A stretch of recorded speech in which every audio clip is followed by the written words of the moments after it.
What up, Kane fans? Welcome to the show.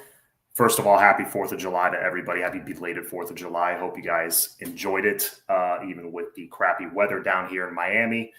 Hopefully you guys got some time to relax, enjoyed the day off, enjoyed time with family. I know I had a very chilled day, so it was very nice.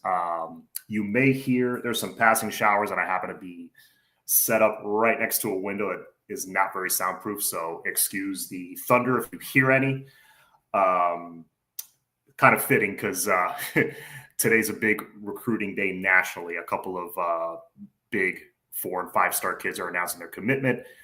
We're not expecting them to pick Miami, so it's kind of fitting that we got this dark cloud right over me. So that being said, please hit the like button and hit the subscribe button if you have not done so already. But yeah, we had a lot of momentum. Early part of June, getting a lot of good blue chip commits, and a couple of 3-star kids that like a Tyron Evans, for example, that has great size on the outside and someone who could be developed. And we got Izzy Briggs, 4-star tight end, very athletic, maybe can convert into a wide receiver later. I like a lot of those pickups, but of course, the narrative right now is a couple of positions, especially in South Florida, Miami's having a hard time getting commits from. That, of course, one being wide receiver. We do have arguably, maybe the best slot receiver in the country committed in Dan Spafford, who's got 4.3 speed out of California, but it's a little different when it's an out-of-state kid. Like him, and slot's kind of a different position than outside receiver. Especially important to Shannon Dawson's offense, but you need those outside guys as well, those 6'2" to 6'4" guys who are 200 plus pounds that can also fly, those guys that can break a game wide open. While a slot can do the same, it's you want to be able to hit a defense from all angles. So we gotta kind of flip the script here in these last few months. It is only July, but recruiting has changed a bit, so it is a little tougher to flip commits onto your side. Now, that being said, Mario has shown the ability to get these late flips. For example, Armando Blunt, Jordan Lyle, Hayden Lowe, Mark Fletcher, all big-time late flips.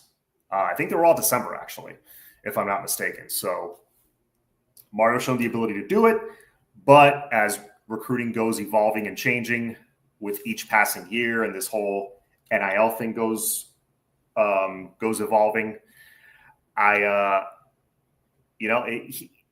think he will figure something out, but he's got to figure something out quick here. There is a little bit more of an urgency, and I think he's got to land a couple of big commits soon to kind of like calm the fan base down a little bit. One of them was going to be Derek Cooper, but he pushed his date back. It was going to be now July 12th. It was going to be next Saturday, basically. A lot of people thinking, yeah, he's most likely going to be a Cane as of right now. I still think Miami's the team to beat there. We'll see. Again, there's still a lot of time, and Miami's prioritizing Derek Cooper big time. So I'd be very surprised if they don't land him in the end. But Firefighter Kane, thank you as always for your support, my friend. Good morning, John. Coach them up and win. Control what we can control. Yeah, I've been saying that for many years now. While I think Mario Cristobal has upped the standard for recruiting here at Miami since he's been here, I mean, we went from getting, you'd get a number 8 class, but then the next year would be number 27, then number 15, then number 17. So, we were always hovering around that 15 to 17 range. Still, most years we were having the best recruiting class in the Coastal Division, which would tell you we should have been winning that division every damn year. We did not play to our blue chip level, so to speak. We've raised our blue chip ratio by a good amount, especially in these last couple of years. So we definitely stepped it up in recruiting. Now we're getting top 10 classes consistently. That's how it should look. Coming off 5-win and 7-win seasons. So Mario was still able to do it, but you can only do that for so long, right? You got to start winning at some point. You got to start showing a proof of concept at some point, which we are starting to do. 10-win season, number 1 overall pick, but you got to keep that going. Now, so I think overall, big picture-wise, Miami is doing a good job. There's just some things they got to fix, especially locally. That being said, to your point, Firefighter Kane, the biggest issue, bigger than that, over the last 15 to 20 years has been the development. The development has been gaga. It's been terrible. Because how many 4-star kids have you seen come? Even a handful of 5-star kids over the years. You know, you have your Duke Johnsons and your Chad Thomases here and there that do turn out to be good players and they get drafted 3rd round, 2nd round, or whatever. But aside from that, man, look at the list of look at just the 4-star kids since, I don't know, go back to like 2015, go back 10, 11 years. It's like how many of them developed into a solid, productive college player? Like a Jacoby George, an Xavier Restrepo, a Denzel Perriman, an RJ McIntosh, a guy like that. How many developed into that? Very, very few. Like, you're going to look through the list and you're going to throw up because it'll be like transferred, bust, a half decent player, bust, transferred, bust. Yeah. So, and the common denominator is the school they're going to. It's not like, I mean, if you have that many busts in a row, it's a combination of things. Your scouting is not great, or you have a bad culture and you're just attracting players that maybe don't want to put in the work. And you got guys that have injury issues. I think it's a combination of all those 3 things. But the school only has themselves, the program has only had themselves to blame over the years. Texas is in play for Cooper with that oil money. It's hard to beat. Yeah, I know it's hard to beat, but we're no slouch in the NIL game either, especially if it's a player that we heavily prioritize. Like, Mario coveted Jackson Cantwell. Like, that was his guy. He wanted him bad, and he got him. He got him in the class. I think he wants Derek Cooper the same amount. So that's why I feel confident that I'm not saying it's 100%, but I feel confident that he will land him because he's prioritizing him like a heavy, heavy amount. That said, there have been certain players that I think the staff feels that, they probably don't feel it's worth it, because this is a staff, like I've said before, a lot of shows have said it, they're not going to overspend. If they're going to overspend, it might be more in the portal, which is fine. Hey, portal is a proven guy, although it could be a 1-year rental. That's the problem. But, that's the situation we're in. It's a lot of factors right now that why we're not landing the D tackles and the wide receivers specifically. And I feel like those are two specific positions, and quarterback too, to a degree. They want to go to a school that's kind of a safe bet that they know is going to produce them into a 1st or 2nd rounder. And that's another thing. In addition to not winning for 20 years, we haven't done that either, like I just said. There was a lot of poor evaluations. I remember a number of 4-stars that Mario ran out of the program from the Manning era. Yeah. I think that was a combination of poor evals, and also just like you look at the size of the team now, and you look at the height and weights of some of these guys that Manny was recruiting, and I'm like, no, someone's lying. Like, these are lies.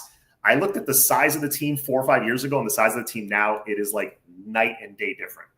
So someone on 247 or on 3 or Rivals or whatever was lying, or the coaches were lying, saying, oh, this guy put on 20 pounds of muscle in the offseason. No, don't lie to me, because I have eyes. I could see that you're wrong. But yes, a lot of poor evals. And again, I think the culture thing is massive. They were attracted to a very player-friendly, country club mentality, country club vibe here in Miami. You don't want to attract too many players like that, and that's what Manny Diaz was doing. And then Manny wanted to be their friend, and maybe in a different setting, in a different program, that could work. I think Manny's going to do a good job at Duke. I think he already kind of was doing a good job, and he kind of had to cut his teeth as a head coach. He had to learn, he had to go through some learning pains. I just don't think he should have done them here. That's what a Temple is for. That's what an East Carolina is for. So whatever. That's a whole other discussion on, him being a panic hire.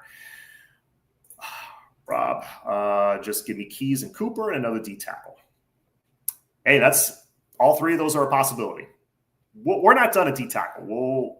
We'll get a couple of guys. I'm thinking maybe we'll get a flip at some point, and maybe there'll be someone new on our board that maybe the fans weren't looking at yet, that weren't aware of. Because remember, there's like Tyson Bacon, that name, at least on my radar, wasn't showing up until like right before, as an actual potential commit until like right before we got him. Maybe I missed him, but that was a great pickup. A guy that can maybe develop into a D tackle later, like a 3 tech. I think he should stay at D end. But I think we're gonna prioritize D tackle in these last 6 months and try to land a couple of names. You already got Anthony Kennedy, which is great. I think if you just go get 2 more, and one of the 2 could be a developmental guy. That's fine. Just bring in someone with good size, and then just get that one blue chipper. I think you're good, because last year you got Dante Simpson, who is panning out well already, and the year before.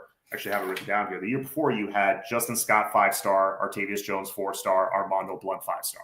I know Armando Blunt's kind of looked at as a tweener. Also, his frame is so big that, and he's only 18 still. He's going to put on weight. He's going to get up to that probably 270, 275 range, and be that like freaky, twitchy, athletic 3 tech that you need. So I consider Blunt a D tackle. Maybe not this year, but in the future, he definitely will be, in my opinion. USC West will tank this season. Simone D tackle, who is there, will be plucked by Mario. That would be nice. D tackle is definitely a position they prioritize in the portal. That's for sure. This year will really show development and evals, because I'm not completely sold on Mario's development and evals. We have had some hits, but a lot of misses also. If you look at the classes, yeah, there's been both. There's definitely been both. This year will be very, very, very telling. So we'll know by the end of this 2025 season, is like, okay, is Mario doing the job as a developer? Because, there's been some hits. Mark Fletcher, Jordan Lyle, Ruben Bain, obviously. Dante Simpson. There's one that might be a hit because he had a really good spring. Malachi Tony had a really good spring. CC, that's an easy one. He was a number 2 offensive tackle in the country. But then you got some misses as well. I will admit that. But I feel like a lot of the misses, especially on defense, was for schematic reasons. We just weren't using them right. That was just a total mess on the coaching side. I don't think that was as much an eval thing. Cole J, Brown, and Coop were good. Even if we don't get – I want Cole J, don't get me wrong, but even if we don't get him, you got Irvin, who's a monster. You got Cantwell. You got Cannon Pickett, who's a monster. I like who we got already. So even if we don't get him, I'm pretty good. I'm pretty set with the 6 guys that we have committed. But land him, I like that, because he's a more polished, would be more likely to play early kind of guy. When I say Mario, I mean the staff. Yeah, no, agreed. Mario's the CEO. He's running the show. There are teams, plural, of people under him and under every staff member, running this huge operation, which is Miami's recruiting. So, So I know when you say Mario, we all say Mario, we mean the staff as a whole when it comes to recruiting. John, who do you think we get next? There's some names I could have thrown out to you a week or 2 ago. but now it's like the crystal balls are flying elsewhere away from Miami. So I would have maybe said like a Zach Turner, keep an eye on him, but now I think he's getting crystal ball to SMU. Hopefully we flip that over because that is definitely a dude that can convert and be a big wide receiver for us. Elite size, plays in the state of Texas, and very good speed for a guy who's like 6'2", 6'2 and a half in that 220-something range. Look at his highlights, his junior and sophomore highlights. He looks like a man amongst boys and pulling away from the pack also against really good athletes. So Zach Turner was one to watch, and I would have been very excited with him. Maybe we get him. I don't know. I know that's a battle with SMU right now. Bryce Perry Wright, that name was kind of floated around, and I think he was supposed to commit either tonight or today, like at noon. Let me just do a quick check of Instagram really quick because usually it's like right there on my feed. It'll post. Not seeing any updates as far as any commits. Let's see, Anthony Kennedy, we knew that already. Yeah. But Bryce Perry Wright was another one that I was like, maybe there's a chance there, but that's to me, I've always considered that a Clemson lean, and now he's getting the crystal ball predictions for Clemson. So as far as who we get next, it's very up in the air. Maybe Collegier could be the next one. Bryce commits at 5 Eastern today. Okay, thank you, Faith Family Football. And by the way, thank you for the continued support. Yeah, so he commits later. I'm sure they're blowing up his phone right now. That's a player I like a lot. Will probably stay on the edge. He's very twitchy, very quick. To me, like a slightly more explosive version of Ruben Bain. I'm not saying he's going to be a better player than Ruben Bain. I think Ruben's going to prove a lot of people wrong this year in a good way. But that being said, he's a very similar player, 6'3"-ish, 250, 255, edge rusher. Not gonna blow you away with measurables necessarily, but just plays the edge very well. Very disruptive, explosive player, very strong, kind of like Ruben Bain. Can move inside on a NASCAR package if you need to. So would be very happy if we got him. But anyway, one of the reasons I wanted to hop on live with you guys, and I won't be on too long. I know it's the holiday weekend and you guys probably got stuff to do, but I was doing a little research yesterday. And I was thinking about two positions, defensive tackle that we've talked about a lot today, and it's been the topic of conversation the last 2 weeks or so, defensive tackle and quarterback. Wide receiver, I have a good feeling. I feel like we're going to finish strong there. But D tackle and quarterback are two position groups that we have struggled mightily over the years. We've gotten a lot of, I thought we've gotten a lot of good receivers over the years. Your Philip Dorsetts and Tommy Streeters of the world. I think, we just had inconsistent QB situations that, couldn't help the receivers. Because if you got good receivers and bad quarterback play, guess what? That receiver's probably not going to get drafted very high because he can't put up the numbers. Same on the O-line. If the QB doesn't have time to throw, guess who's not getting many passes thrown their way? The wide receivers. So I think over the years we've recruited wide receiver fairly well. Running back we've recruited very well over the years. DB we've recruited very well over the years. With those years that we got like Jamal Carter, Rayshon Jenkins, Artie Burns, Tracy Howard, who's the number one corner. Like certain positions, yes, we've hit home runs. D-end over the years we've been very good. But to me, especially in college football, D tackle, as far as importance, is right up there with quarterback. D tackle is so freaking important because the discrepancy in talent between the elite guys and the guys that are like middle of the pack, and especially the guards and centers they're going up against, it's so huge that like D tackles can absolutely take over a game.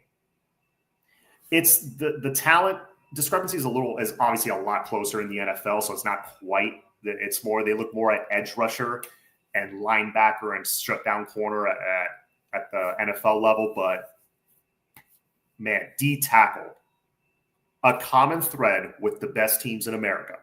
Even teams like Michigan, who, they have like top 15 classes. They're not usually in the top 5 recruiting, but they just won a national championship 2 years ago. Guess what? Dominant trench play on both sides, especially with Z tackles. I mean, Miami, the Dolphins just drafted one, who I'm actually kind of excited about that kid personally as a Dolphin fan. Very rare to find elite D tackles. Yes, agreed, they're not easy to find. But I went through D tackle and QB recruiting all the way back to the classes, all the way back to the 2015 class.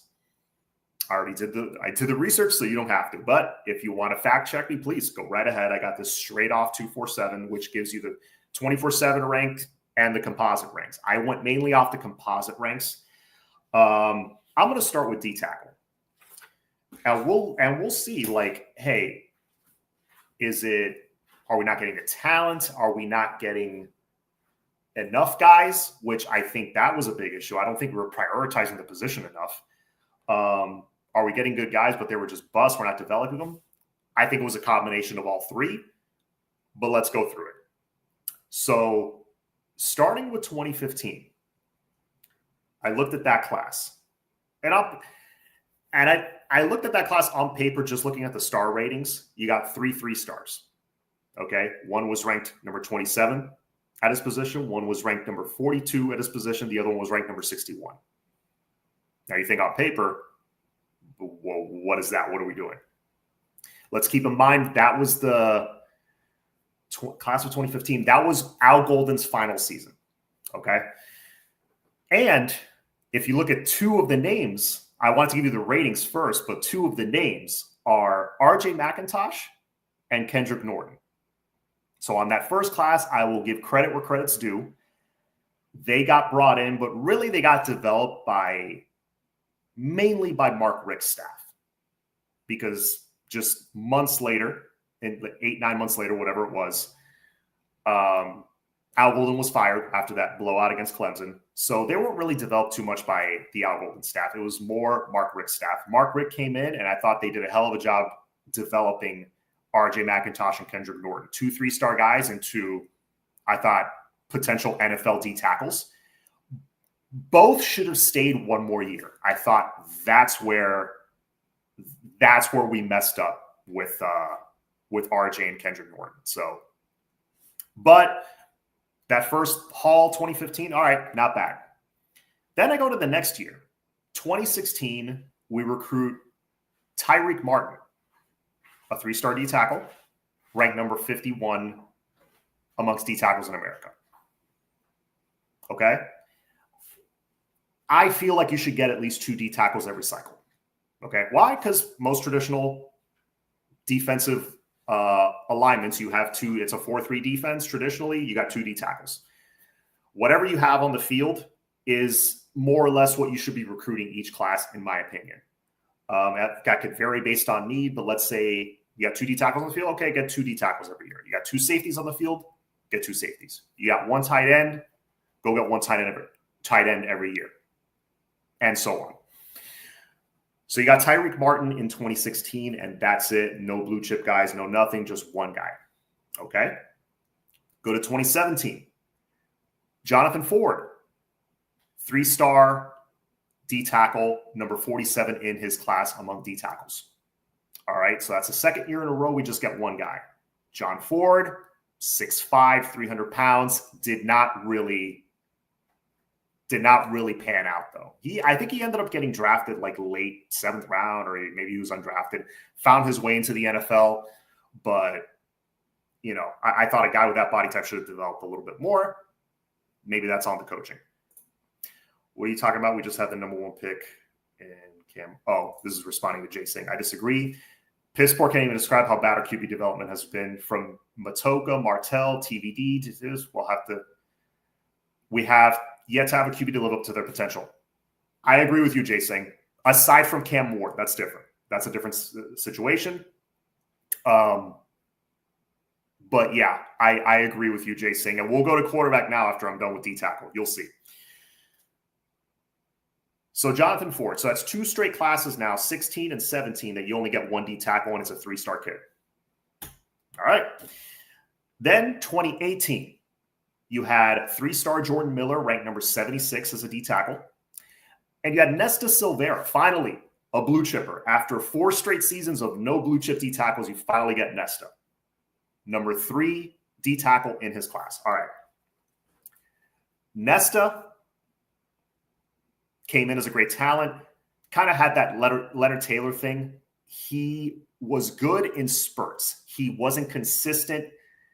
He kind of got that lazy label attached to him because he was a dominant force kind of when he wanted to be. He would show up here and there, make a big play, make a big TFL, but then the rest of the half not do anything. So again, was that bad culture? Was that bad development? You be the judge.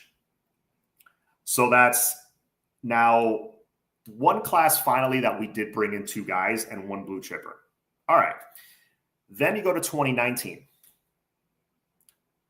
Jason Blissett, 4-star D tackle, number 22 in his class. Good on paper, didn't really pan out. Jared Harrison Hunt, 3-star, number 38 in his class. He was pretty good. He just had his injury issues and ended up transferring. And then Jalar Hawley, 3-star, number 59. All right. You kind of see the trend here. After what Mark Richt did, he started winning a little bit more. You would think Richt and his staff would have been able to land more guys and would have been able to land higher caliber guys. I'm talking, these are number 59, number 76, number 38 in their class. Really no, aside from Nesta, no top 20 guys. I felt like they dropped the ball there. They weren't prioritizing the position enough. Coach Kuligowski was a good developer, but wasn't good at recruiting. 100% agree. And that's kind of what I'm getting at here. There was a gap of 4 or 5 years that we were taking 1 guy or we were taking 2 guys, but it was 2, lower rated guys. So I just feel like we didn't prioritize it enough. Then look at this. So that was 2019, right? 2020, take a wild guess how many D tackles we recruited in the 2020 class. 0. Not a recipe for success. Again, I'm just doing high school. I'm not doing portal or anything. Just high school. 2021, finally we get a 5-star D tackle, Leonard Taylor. Number 3 in his class among D tackles, number 1 in the composite. And we pair him with Alan Hay. Alan Hay, a 3-star kid, ranked number 125 in his class. Probably could have paired him with someone higher caliber, maybe could have had a 3rd, especially since in 2020 you didn't land anybody. But Leonard Taylor, another guy that, again, maybe either was a bad eval or we just didn't do a good enough job developing him. So, is what it is. He came in here and just didn't, he just didn't live up to the hype, unfortunately. Next season, you got 1 D tackle in 2022. But you got lucky because the 1 D tackle was Ahmad Moten, who's about to be a starter on a potential playoff team. So you hit a home run there. You had a diamond in the rough, but you're not playing with the odds in your favor there if you're just getting 1 guy. So that's another class with 1 guy.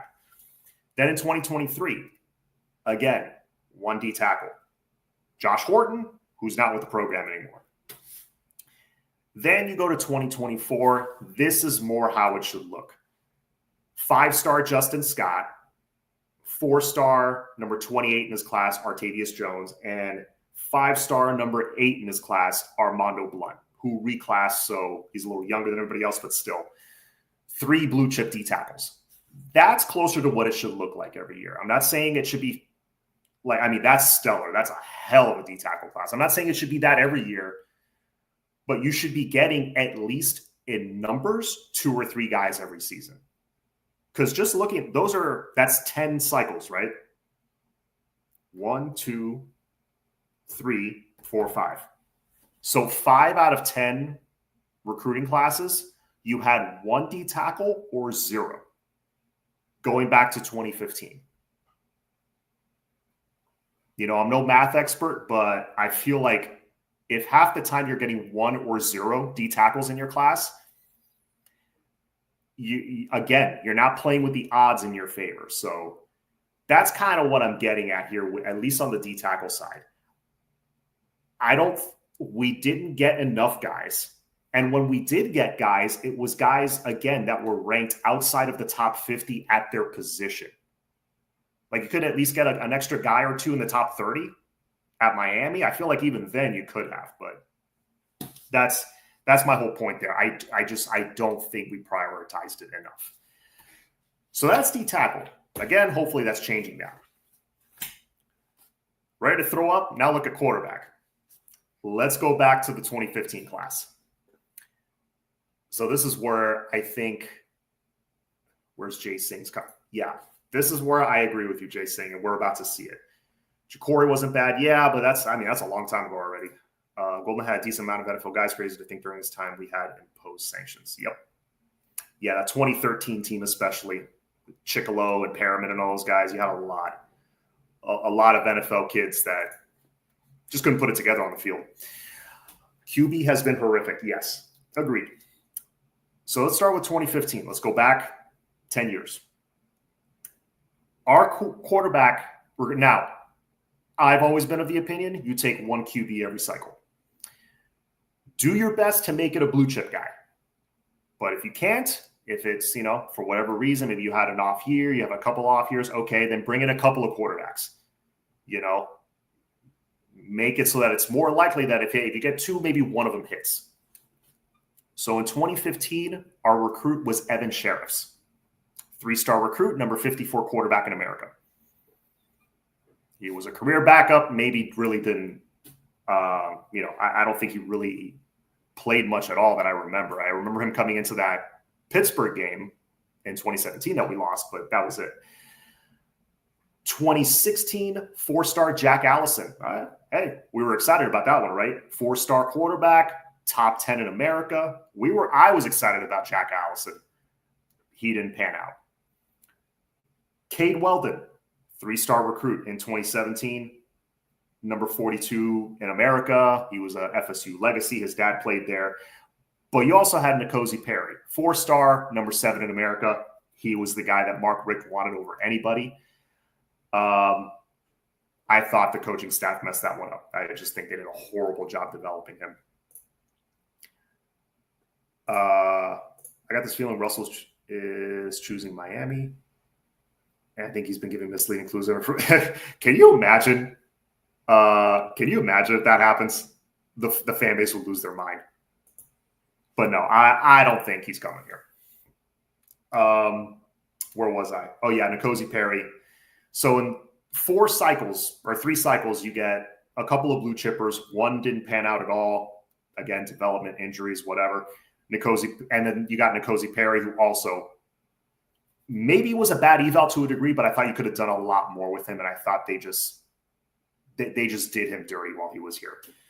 Pulling him out anytime he made a mistake, it was bad. Then in 15, 16, 17, 2018, sorry. The 2018 class, then you go get 4-star Jaron Williams, top 5 QB in his class. He was number 4. All right, that's a dude right there. Comes in, starts as a true freshman against Florida, didn't do too bad. Had some rough patches during the season, but I thought that was more on the offense than on him. And taking him out, putting Cozy in, it's a bad situation, especially for a true freshman. If you're going to start a true freshman, you ride with him. If you're going to start N'Kosi Perry, who was a redshirt freshman that year or whatever, he was a sophomore, you ride with him. But when they're that young, you pick one. They totally screwed that up. Jaron Williams has that record-breaking game against Louisville. He picks apart FSU. All of a sudden, end of 2019, we're looking good, but then we fall flat on our faces against FIU. The team looked like they didn't even want to be there. Bad culture, bad development, I thought. And, maybe Jaron Williams himself wasn't a great culture guy either. Either way, they screwed that one up. Then go to 2019, Peyton Matoka, 3-star, number 25 in his class. Developmental guy, project, kind of a roll of the dice. You got Tate Martell in the portal, who was a massive, colossal bust. So then that was class of 2019.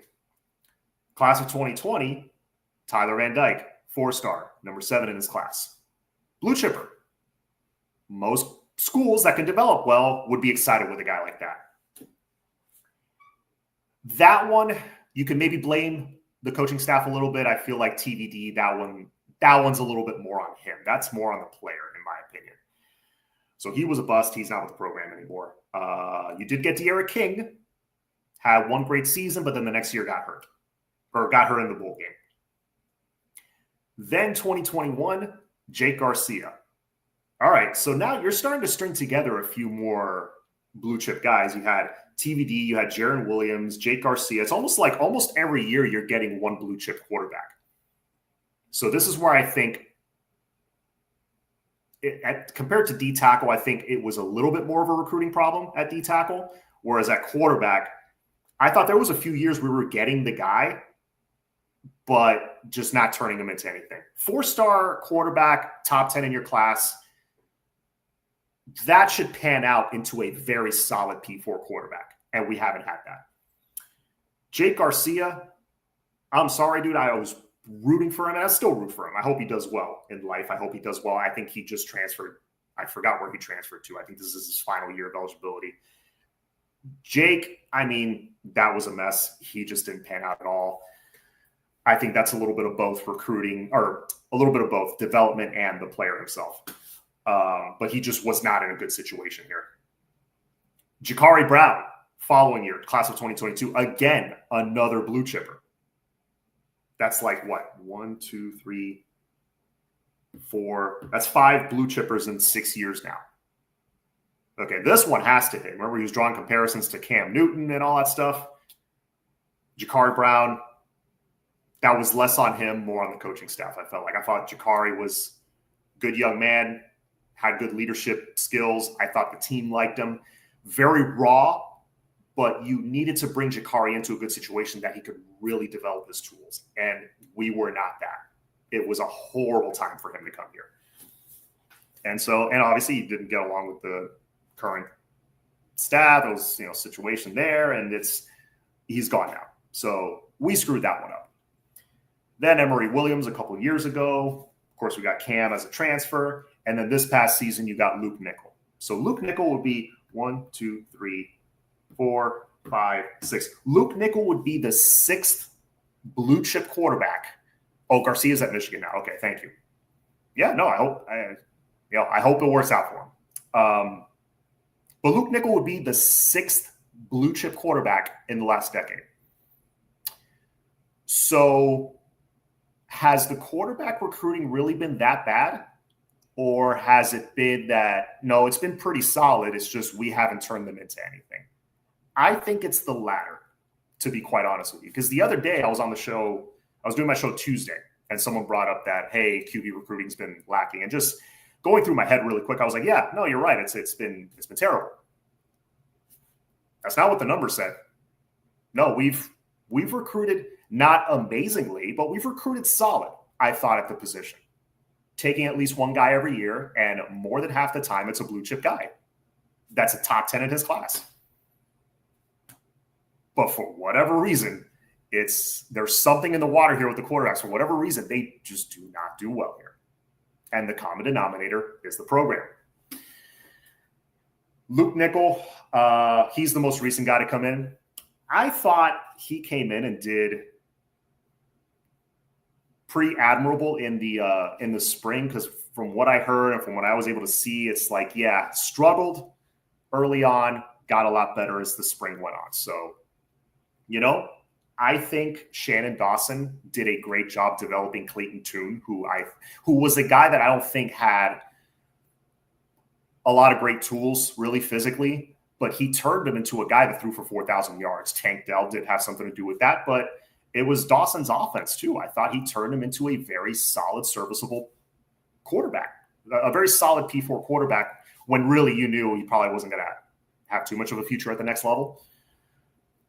Brings in Cam, projected fourth round pick, and now Cam is number 1 overall, thanks to a combination of his own work ethic, his belief in himself, and also some sharpening of the tools by this coaching staff, because they do deserve some credit. He now made stupid amounts of money, life-changing money, and he's going to lead the Tennessee franchise, I'm sure, to bigger and better things. So that gives me hope that we have started turning around. It's not all doom and gloom, folks. There's a light at the end of the tunnel. I do think we have started turning around that QB development. And hopefully in the future, because I think, again, QB recruits, 4- and 5-star kids, especially from South Florida, they're going to look at the situation and be like, man, it hasn't been good for a long time. But you start looking at things turning around.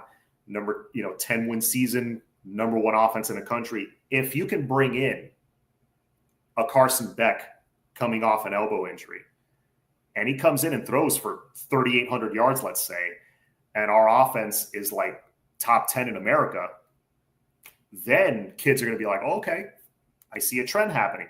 And then if Luke Nickel the following year develops into a very good QB that can manage this offense and run it well, and again, we're a top 10 to top 15 offense, now I think kids will start to believe. I think they're starting to turn the ship around there, but it's going to take it's going to take more than just one season. All right, so that's kind of my spiel on the quarterback thing.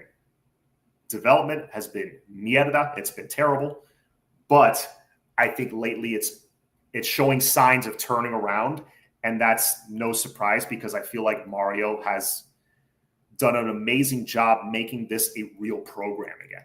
Because it wasn't a real program. You look back, it was Mickey Mouse. It was garbage. like the operation. I mean, the fact that we were still winning 7 games, 8 games every year, and going to bowl games every year on our budget is amazing to me that we were still doing that, because it was so bad before. I don't even want to think about that time. It is a real program now. It's a program that's going to be competitive, and the coaching, as far as the assistant staff, is raising their game. So let's see. Let's see how Luke Nickel develops this season. I hope he gets some playing time. I hope we have games where there's blowouts where we can send Luke in and he could play his 4 games and still get a red shirt. But in those 4 games, he's playing mop-up duty against, who do we have on our schedule? SMU. Mop-up duty against Louisville, against like real teams. No disrespect to Bethune-Cookman, but I'm sorry, him getting a quarter and a half to play against Bethune does not count. It's got to be against real competition. I wouldn't consider Arch Manning a young guy. He's going to say this. Let me catch up to the comments here. All right. Go out of context here. ACC don't have respect. Winning the ACC is not enough. Public eye, because ACC is viewed as less than. We need to dominate the ACC and win non-ACC games, including playoffs, in my opinion. Yes. Now, the good thing there is you win the ACC, you're in the playoffs with a first-round bye. So right there, your team is now not only in the playoffs, but skipping around. So you're playing a huge game already in January. And if you could win a playoff game, that's huge. Some would say, hey, the easy path to the playoff should actually help us. I don't think it really does. I know that argument has been thrown out there as well. But I think people just want the big stage every Saturday, and I don't think the ACC offers that. But it gives you an easy path to the playoff, which we do have. Even if let's say we go 10-2, but we lose to Clemson and Charlotte. Okay, but with that, you should probably make the playoffs. And in that first round, you're probably going to you might get a favorable matchup and win. Maybe you get a home game. That would be awesome. So, yeah, the ACC doesn't have the respect of the other two. I agree. But I think because of the easy path that you have, Miami has to take advantage of that and just win the damn conference, or at least get to Charlotte.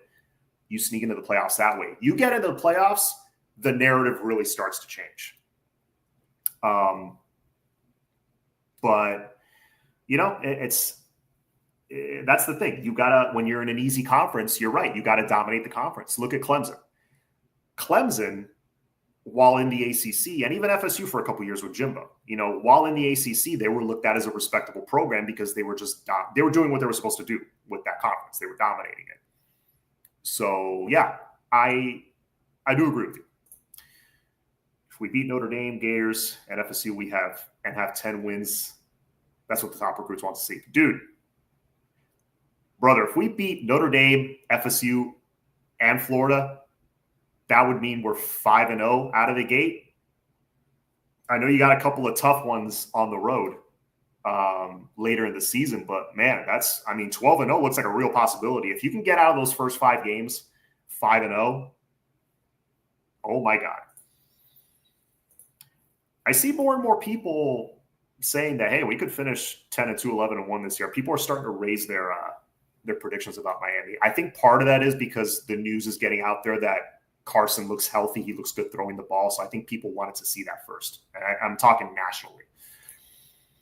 Luke Nickel's going to be good. I think Luke Nickel, if he has the O-line and the tools around him, he could be a very solid, very good game manager quarterback that's going to probably get drafted late. I think that's what Luke Nickel can be. But you can win with a guy like that. You can go pretty far. Interesting to see many of the new programs going with young QBs, Oregon, Texas, Ohio State, all basically going to the season with young guys. Do you think Mario would take that chance? I think no. But here's the thing. If you go into 2026, let's say, with a fresh-faced Luke Nickel, who maybe he gets a little playing time in 2025 and, retools, gets a little bigger, builds up that arm strength a little bit, and then 2026, he looks like a guy that's more ready. You're going to be given a little bit more grace because, hey, you're throwing a young, inexperienced guy out there. It's kind of a rebuilding year a little bit. Let's let the guy take his lumps. I think that would be the smarter choice, but knowing Mario, he wants to win as soon as possible, which I respect. I love that he wants to win now because that's the only way you're going to turn this program around is to have a head coach that wants to win right now. I think he's going to go dip into the portal again unless Luke Nickel really develops this season. But we'll see. Of course, that depends. Are you going to be dominant enough on the field that you're going to allow him some playing time? That depends more on the team than on Luke, unfortunately. Let's see. At least we never went 2-10 out or worse. Nope. ACC should be a free pass to the playoff, but we still haven't been able to do it. Yeah. Golden opportunity last year, but hopefully we make up for it. I know Mario hasn't forgotten that. We need to get over this folding down the stretch routine. Yes. And that has been even like when Uncle Lou did his prediction the other day on his channel. And he said Miami 10-2. He feels strong about Miami. I remember he got to the end where it's the Pitt and Virginia Tech game. And he's like, history has told me Miami's going to lose one of these 2 games. And you know what? I was like, I can't push back on that. He's 100% right. He's 100% right. Those 2 games at the end, if you can, one thing would be, if you could beat Notre Dame, hey, that's a huge feather in your cap for Mario. That's a program-defining win. But then if you bottom out and lose the final 2, then it ends up not mattering. So if you could win those final 2, that would almost mean more to me than winning a non-conference game at the beginning. That would really show me that, okay, it really is changing. But again, like I like to say, let's see. If our D plays 50% better than last year, our offense averages 33 points a game, we will go 12-0. I think we'll need to average a little bit more than that, maybe like in the 36 to 37 range per game. We got to be like in the upper 30s. We won't average 44 a game like we did last year. That's not going to happen. Our offense was special. We had a special QB, perfect situation. That's not going to happen again. But can you average 37, 38 with this offense? You essentially have an NFL O-line. You essentially have an NFL running back. Very talented tight end in Lofton.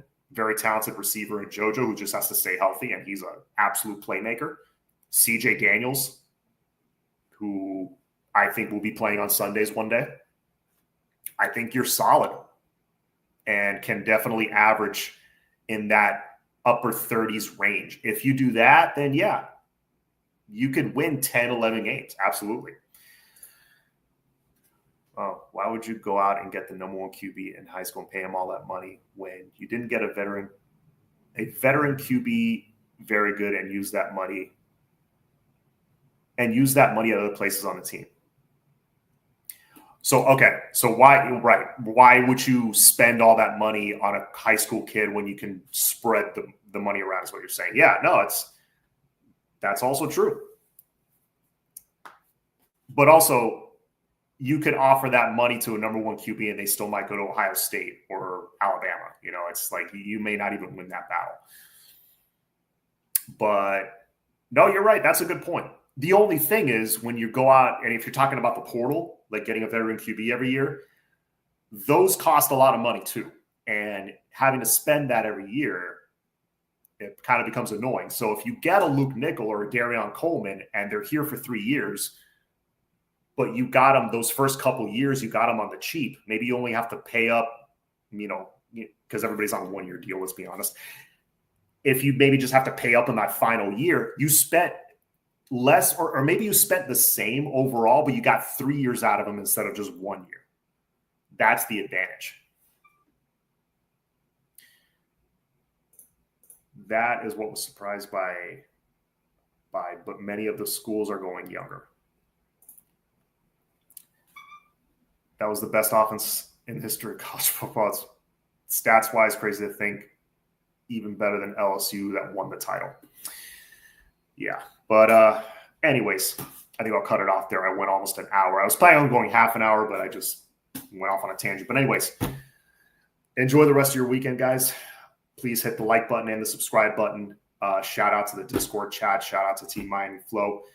Appreciate all you guys' support. And as always, go Canes and enjoy your Saturday.